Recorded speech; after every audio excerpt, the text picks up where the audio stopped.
My best friend and I try to go camping once a year. We've been doing this since we were 13, and we'd never been truly scared or had anything weird happen until last year in the Blue Ridge Mountains. We showed up during peak season, and that first night, spots were super limited. We were losing light fast, so we ended up setting up camp on this mountainside spot that turned out to be a total wind tunnel. The next morning, we went into town, had some beers, and just messed around until late afternoon. By the time we got back up the mountain to find a new spot, we were losing light again, but we managed to score this more remote location. We got our tent set up, got a fire going, and started drinking again. Time got away from us, and it was probably around 1 a.m. when we see this flashlight beam pointed right at us. Then it starts moving toward us. At first, we didn't think much of it. Figured it was probably just a park ranger coming to tell us off about something. I mean, who else walks up on you in a remote part of the mountains at 1 a.m.? Ever since I started camping, I've always felt like there's this unspoken rule that you don't approach someone's camp that late unless it's an emergency. Anyway, this person gets close enough, and we realize it's just some guy, probably in his early 50s, wearing a t-shirt and basketball shorts, with this woman in her 40s who was avoiding eye contact with us. The guy immediately launches into this forced conversation about nothing, doesn't acknowledge how late it is, or even really his girlfriend. His eyes were darting all over the place while we're talking about stupid stuff, like what kind of lantern we had and how cool it was. Then he starts saying weird stuff, totally out of nowhere, about how he used to be former law enforcement. Then suddenly, he pretends to notice our tents with his flashlight and says, "Oh, that's where you guys are sleeping, huh? Cool setup." The way his eyes and flashlight were moving gave us both the feeling he was trying to scope out how many of us there were and what we had with us. His eyes and that flashlight beam kept scanning the ground around us. We were definitely getting sized up. For what? I have no idea. Once this guy had seen everything around us, he just kind of paused for a minute, ended the conversation, and walked off into the woods. The second his flashlight disappeared between the trees, my friend and I looked at each other. Without me saying a word, he looks at me and says, "We're packing our shit and getting out of here." So we did.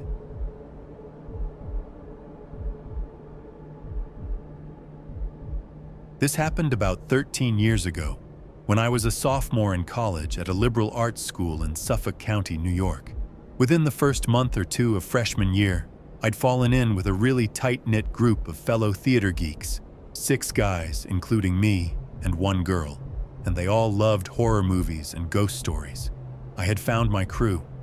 Freshman year was tough, but we all held each other up and made the whole experience a lot more fun. At the start of sophomore year, we decided that in October, when the Halloween spirit was kicking in, we'd find a creepy, wooded spot in a nearby town one night and just scare the crap out of ourselves. We did some digging and found this particularly isolated area about 30 minutes away that was infamous for paranormal sightings. The 7 of us split up between 2 cars and headed out for the night. This area was seriously wooded. It was basically a huge web of winding roads surrounded by trees, very few streetlights, and hardly any houses.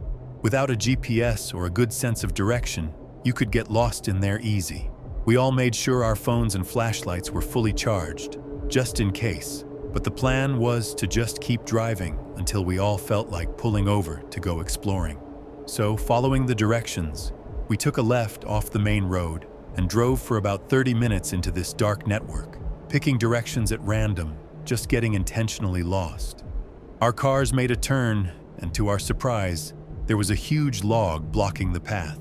We'd reached a dead end of some kind, with nothing but trees beyond it.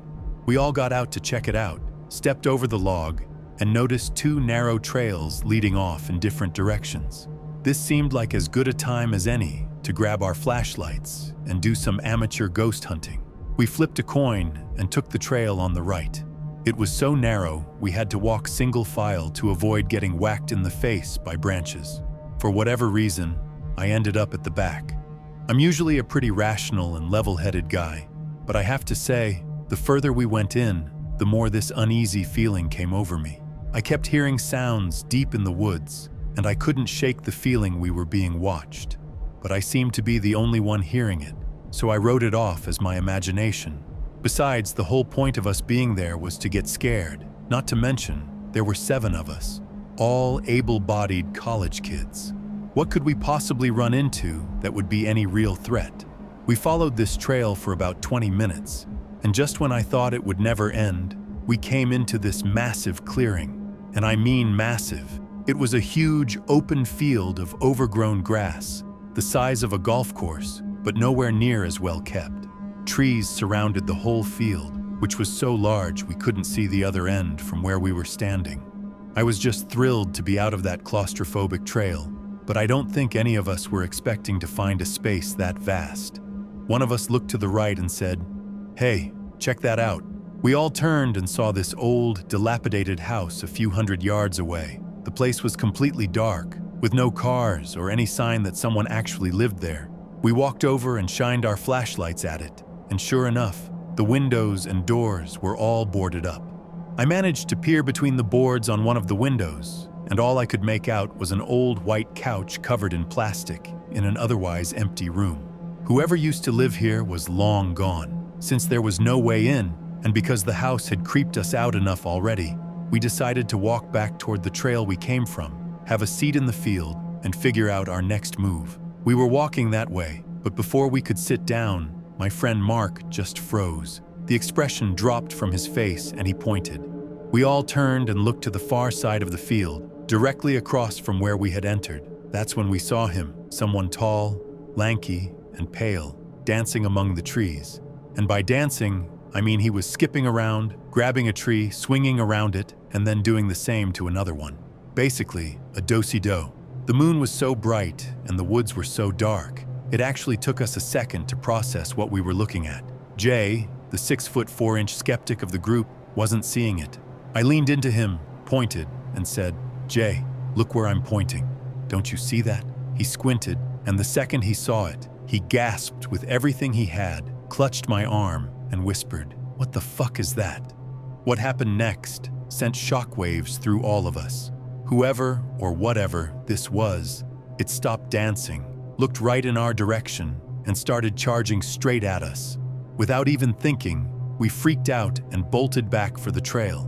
Yet again, Jay was the only one who didn't immediately see what was happening. He shouted after us, "Guys, what is it? Where are you going?" After about 15 seconds of running like hell, I heard Jay scream, "Holy shit!" I looked back and saw the beam of his flashlight finally joining the rest of us as he booked it onto the trail. The walk into the woods had taken us about 20 minutes, but we made it back to our 2 cars, hopped in, and were peeling out in closer to 5. Once we were a safe distance away, we pulled over, got out, and checked in with each other about what the hell had just happened.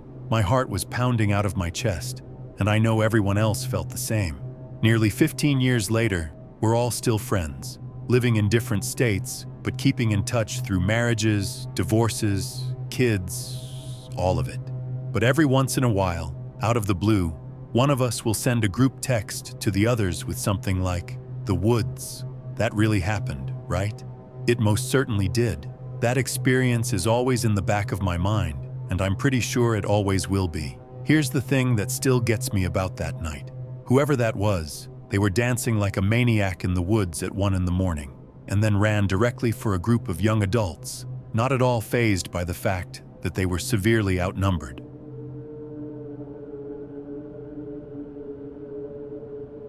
Around 2020 through 2021, we were doing a lot of exploring since we were out of work due to the pandemic. Originally from New Mexico, we were new to the area. We spent some time in Port Angeles and then road-tripped through the western and southern parts of the Olympic Peninsula. We stopped in Quilayute and checked out Rosario Beach, which was breathtaking.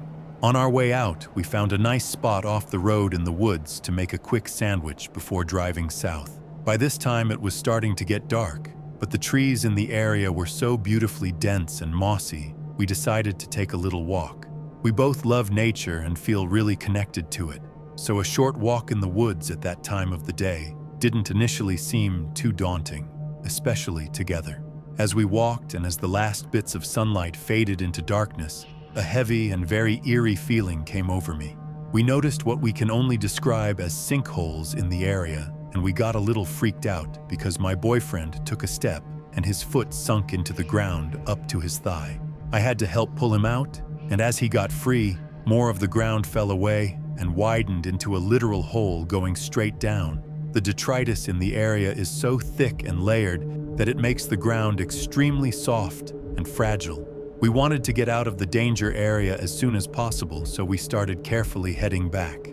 I still had that eerie feeling, and the night became freezing cold. This was about early September time, but the day was really warm, maybe 80-ish, so the temperature drop felt a little off. But with the forest, maybe it's normal. I could see my breath and couldn't stop shivering. As we continued on our way back, we decided that we weren't backtracking properly because we should have been at the car at that point. And so we tried to pull up Google Maps, but we didn't have service under the thick canopy. We tried our best to reorient ourselves and find anything that looked familiar, but nothing seemed right. Now we really didn't walk very far before we found the sinkholes, maybe 100 to 200 meters. So finding our way back shouldn't have been this difficult.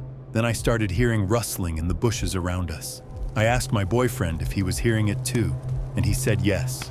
As we walked, I stayed as close to him as I could and just kept my eyes on the ground, watching where I stepped, letting him lead the way. Every once in a while, I would check the surroundings, and I swear I was seeing a white, indiscernible shape moving between the trees, just beyond the perimeter of the headlamps. I mean, maybe I was just scared and hallucinating, especially since it was so dark and the forest can be really disorienting. But I started to get really scared. I felt totally at the mercy of that wild place. I asked, "Are you seeing that movement?" And my boyfriend confirmed. He is more of the strong and silent type and didn't say much. He just kept holding my hand and said he can see the way out into a clearing, so he led us there. We came out into a work area where the ground was being dug up with large machines, and we were pretty confused as to how we ended up so far from the car. Luckily from there, we could see the paved road we had parked on, so we beelined there and eventually got to the car. I was so relieved. I looked at the map since the service was available, and we had walked about 1 kilometer with where we ended up.